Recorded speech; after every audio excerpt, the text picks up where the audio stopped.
This 13-year-old girl from Detroit has been missing for more than a year. Now, her 42-year-old uncle is on trial for her murder. And the details of why the state says he killed her will leave you heartbroken and disgusted.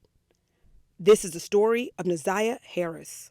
Now, before I get into the story, I just want to give you a warning that there are certain parts that get pretty graphic. And after a while, you're probably going to have a lot of unanswered questions. And you may even want to book a trip to Detroit to handle all of the adults that failed this baby. I'm OhShutUpTrisha, and this is my investigation. This is the last known picture of Ziyah Harris. It was taken by the 13-year-old on her tablet on January 9, 2024, the same day she went missing after getting off the school bus. Now, she was supposed to be going home, as her family says she always did, but as we can see in this footage taken from a neighbor's doorbell camera, she walked right past her house. And police say she was heading to meet her uncle, Jarvis Butts, who they confirm she was in a sexual relationship with and pregnant by. No, you heard me right. She was in a sexual relationship with and pregnant by her 42-year-old uncle, Jarvis. Let me give you some background. So you see, Jarvis wasn't actually her blood uncle, right? He was the on and off again boyfriend, as well as the father of her maternal aunt Shannon's 5 children. The last kid was born about last year, meaning that she was probably pregnant at the same time Ziyah reportedly was. Make it make sense. Make it make sense. Okay, now why Jarvis was even allowed to be around little girls, I'm truly trying to understand. You see, the state prosecutor's office has labeled Jarvis as a serial child rapist. He has several charges of sexual assault against young girls, including an 8-year-old family member and an ex-girlfriend's 4-year-old daughter, who also contracted chlamydia from said assault. This man is actually disgusting. Now, on a podcast from last year, about a month and some change after Ziyah went missing, her aunt Shannon was asked why she still dealt with him knowing about his history. And she said, "When I met him, when I was 19, he did tell me his background. He did tell me his background. He gave me the decision if I wanted to pursue a relationship." So given that his background was child, right, and you still made the decision to talk to him? One, I was 19, and two, if society can give you a second chance, why can't someone else give you a second chance as well?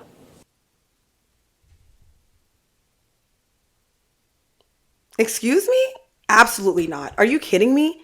Giving a second chance to somebody who has harmed young girls when you are a mother yourself? I'm sorry. Absolutely not. Absolutely not. So you're probably wondering, well, how did Ziyah even come in contact with this man? Well, you see, Ziyah lived and was adopted by her maternal grandmother, Annette. Now, Annette claims that they didn't have a relationship with Ziyah's mother, who they call Lady, but I'm here to tell you, I heard her mother speak on a live with Roxy, and if you don't know who Roxy is, honestly, we all need to be thanking her. She is one of Ziyah's cousins and has been so instrumental in getting the word out. So I want to personally thank Roxy. Thank you so much for putting this on my radar, and thank you for continuing to talk about it. We will get justice for Ziyah. Well, take a listen to what her mother had to say when she was speaking to Roxy. I love my daughter. I mean, it can't be measured how much I love my daughter. And I'm still holding on the fact of and the possibility and the faith that she is still living. Right. Regardless of what the news and everything say. I don't do the publicity. I don't do, people's platform or however they want to benefit off the situation. My concern is about my daughter. And just because people doesn't see my face or see me all everywhere like some of my, family members be, that doesn't mean that I'm not involved and I'm not trying to keep up with what's going on with my daughter. Right. And that's as much I got to say about it to anyone. Ziyah's father, Mervyn Jennings, passed away last summer. And while they reportedly didn't have the closest relationship, they say when he found out his daughter was missing, he was out there trying to find her. May he rest in peace. Now, as I mentioned, Ziyah lived with her grandmother, and for some time, her Aunt Shannon also lived in the same house. And when her Aunt Shannon eventually got her own spot, she still was spending a lot of time at the grandmother Annette's house. Now, the grandmother Annette testified, saying that Jarvis would come to the house, but listen to what she had to say about how that went. And would he come around your house on Bedford in January or the months leading up to January? Whenever he did come, he would always pull up in a white truck, and Shannon would go out to the car, and they would sit and talk or whatever, but he would very rarely come in my house. And during that time when he would come around and sit in his car, was there any times that he would interact with Ziyah that you saw? Not that I remember, no. Okay. So then we found out that the grandmother would send Ziyah, as well as Jarvis and Shannon's daughter, to the car repair shop where he worked to help clean up. Now, why you would have young girls heading to a car repair shop to help clean up makes no sense to me at all. What we later learned is that very same car repair shop where Jarvis worked is where Jarvis and Ziyah would engage in sexual intercourse. So the state shared they were able to recover more than 100 gigabytes of phone evidence, a lot of that being text messages. So during the preliminary hearing, they went through a lot of those messages. And when I tell you, I could not believe my ears. The type of conversation that this grown man was having with this baby, the grooming, it's truly heartbreaking. It's so sad. It was so sexually explicit in nature. A lot of it I'm not even going to put here. However, what I will do is I'm going to link below the video so you guys can watch. I will warn you again, it is graphic and it's probably over an hour. Listen, I sat and I listened to every single minute, but I will also give you a few highlights after this video, but take a listen to a few clips that I pulled so you can get a better understanding of what was happening here. And then at 23:07, Ziyah sends, the meaning is you're mine and mine only, the dick and all you're mine and will stay mine. At 23:14, she sends, I want to know the meaning when you say I'm yours. The date on here is now June 30th at 0016 hours. Jarvis replies to her and says, all of you. Immediately after that, your mind, body, and soul. At 0017 hours, he sends to Ziyah, the pussy, ass, mouth, legs, arms, face, and then he has the word everything in all caps. At 0119 hours, she replies, oh, really? And then there's some type of emoji. Immediately after that, she says, want to see that tomorrow? And it's the same little symbols on there. At 0247 hours, he sends back to her, meaning. It's now 0603 hours. She sends to him, when we fuck. July 1st, 1907, he sends a message to her that says, I'm trying to fuck. At 1952, she replies back, okay. At 1952, she sends a message that says, WSP, meaning what's up. Then at 21:34, she sends, you still coming or you was playing about trying to fuck? At 21:35, he replies back to Ziyah, I'm serious. And were those deleted? Yes. And now moving on to July 2nd.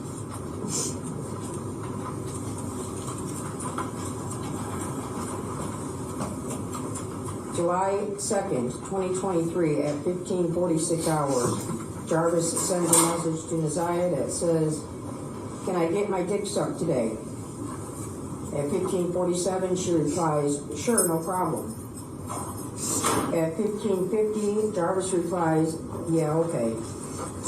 At 15:53, Ziyah replies, "I'm serious, you can." At 16:33, Ziyah sends, there's going to be some type of photo that would have been sent at this time. At 17:08, there's a reply from Jarvis where it says, "Liked an image."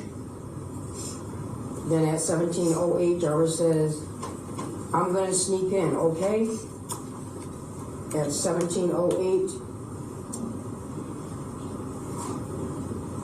Ziyah replies back, "Why?" 17:08, he says, "Who is up?" At 17:09, she replies, "Everybody." At 17:09, Jarvis sends some type of photo to Ziyah. Immediately after that, she replies, "Well, damn, I want to lay with you." Then at 17:10, from Ziyah, "Are you here already?" At 17:12, "Shan told the kids that you said you was on your way, so they know you coming." At 17:13, Ziyah sends, "I want to see you." 17:21, Ziyah sends, "So am I just giving you head, or we fucking too, because looking at that picture made me horny." At 17:22, Jarvis replies to her, "You tell me." 17:22 and 29 seconds, she says, "I want to fuck too." Immediately after that, she says, "So can we?" And then at 17:22, 49 seconds, Jarvis replies back to her, "Yep." September 26th, starting at 14:31 hours, Ziyah sends, "Bae, you up?" with some question marks. Then she sends another set of question marks. 14:32, he replies, "Yeah." 14:33, Ziyah sends, "My period haven't came at all." 14:36, she sends, "Hello, you there?" with some question marks. 14:37, Jarvis replies to Ziyah, "What you mean?" At 14:38, Ziyah says, "It have not came." 14:38, Jarvis replies to her, "Since when?"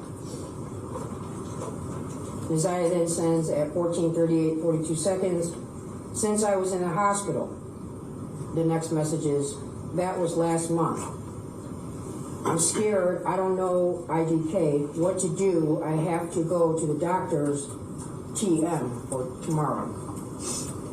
At 14:41, Jarvis replies to Ziyah and says, "You said that you took a pregnancy test and it was negative." 14:41, she replies, "It did." At 14:41, Jarvis then replies, "So go get another one." At 14:42, Ziyah tells him on a text, "I can't, I have no money." After that, she says, "You go get one." At 14:43, she says, "You ain't scared to get a plan B, get a pregnancy test and bring it later today. Just act like you have to use the bathroom." At 14:36, she says, "PLS for please." She then replies, "Will you do it?" with some question marks. At 14:51, she says, "Hello," with a bunch of question marks. Then at 14:56, Jarvis replies to her with, "Okay." Whew, so what were we able to learn through these text messages? All right, a few things I want to highlight. One, that a lot of these conversations, or this whole relationship, I should say, started in 2022. Keep in mind at the time, Ziyah was probably 11 years old. Again, the messages were majority sexually explicit. It was heartbreaking to say the least. Also, we hear that he often asked her to delete the messages. He knew what he was doing. He would always say, "Make sure you delete, have you deleted?" after saying something wild.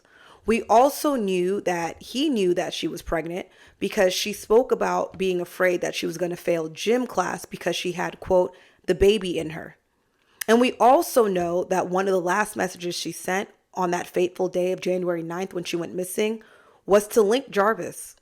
All right, before I continue and tell you a little bit more, I want to take a second just to reiterate exactly how young Ziyah was in 2022 when these conversations with Jarvis reportedly began.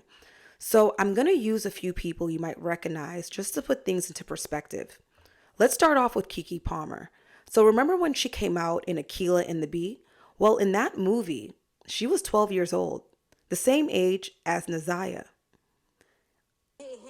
For us old heads, y'all remember the show Bernie Mac? Remember Baby Girl?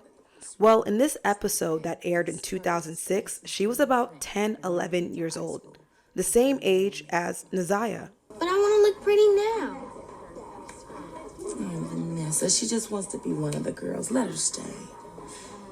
And let's not forget Marsai Martin from the show Blackish. Well, remember this episode that aired in 2016? Well, she was about 12 here, the same age as Ziyah.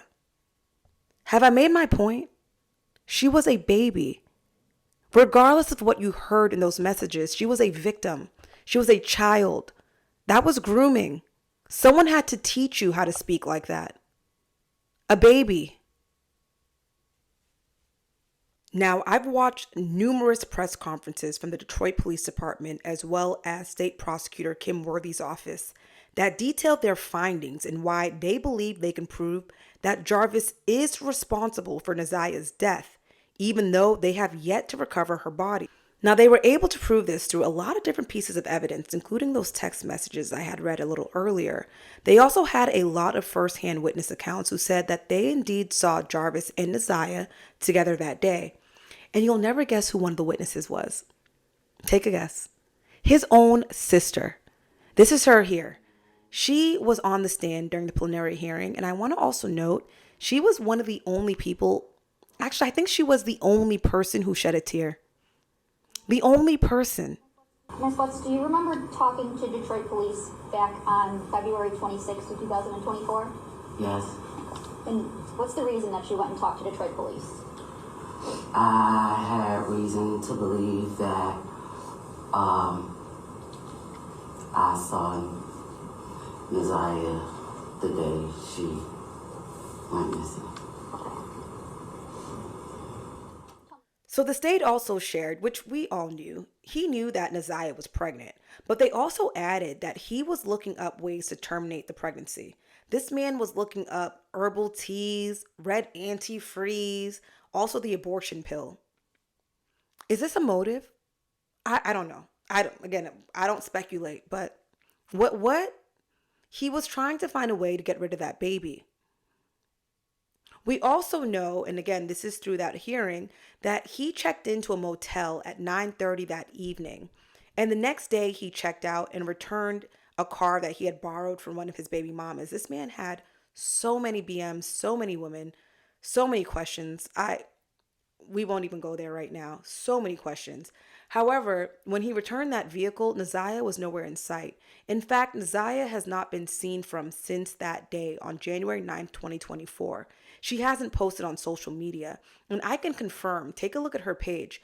She would post a lot. So many videos of her dancing, things that, little girls do. They're always on social media, and she has not posted not one video since that day. Where is Ziyah? During that hearing, the state shared that they found Ziyah's black hoodie, and there were what looks like holes at the top. Take a look. They said that it seems like there was some type of struggle. They also found Ziyah's pink jumpsuit. Take a look here. And that had what they confirmed was Jarvis's blood. But again, Ziyah has yet to be found. How did this happen? Now, by the end of this hearing, thank God, Judge Aaliyah Sabri found that there was enough evidence for this to go to trial. Usually it's super hard for them to be able to take cases like this where they haven't discovered a body to trial. But thank God she did what she had to do. And she said, nah, baby, this is going to trial. She also read the whole family for filth. She told Grandma Annette off, which is great. And I don't know if I told y'all, but Grandma Annette did not report her baby Ziyah missing until the next day. How you are able to go to bed without reporting your granddaughter missing is insane. I could not even imagine. My little sisters could not call me for 2 hours and I'm freaking out, let alone a whole evening. And this is your granddaughter who you are legally responsible for. You just went to sleep and waited till the next day. Make it make sense. Judge Sabri also had some words for Aunt Shannon for obvious reasons. I'm not even going to get into it. But she also had some words for Jarvis. Y'all got to take a listen to what she had to say. Mr. Butt, stand up. You've been sitting over there 4 days with your head down, hidden between and behind your attorney with your mask on and taking vigorous notes. I want you to pay attention and listen to everything I have to say. I have been trying to figure out for the last 5 days, you. At one point, I thought you were cognitively impaired in the beginning of this exam. And then maybe you had the brain of a 10-year-old, and that's why you were doing such things. But as I heard more and more testimony, you're just a true definition of a pedophile. Watching you laugh and brag about all the women you have with different women and the children and the girlfriends, and making babies to groom them, and having them in your presence, and cleaning up your shop, and the little girls around you, has landed you here today. You groomed Ziyah. You played mind games with her. We all heard that. You controlled her emotionally. She was exposed to so much at such a young age. The text messages between you two were disgusting to hear. And to think that she had you saved in her phone as babe for life. Ziyah deserves so much more. And while I mentioned other people that failed her, Jarvis Butts, you were the monster in this whole picture. Jarvis has been charged with first-degree premeditated murder, which carries a maximum penalty of life in prison without parole, child sexually abusive activity, which carries a maximum penalty of 20 years, and criminal sexual conduct second degree, person under 13, maximum penalty of 15 years. Now, this is set to go to trial in March 2025, so we're about 2 months away. Please believe I'm going to be glued to my screen. If I'm able to even get there myself, I will be there. I'm also praying that we get justice for Ziyah. I'm also praying that we're able to bring her home. Again, she has yet to be found. I am OhShutUpTrisha, and thank you so much for watching. Talk to you again soon. Rate your smile from 1 to 10.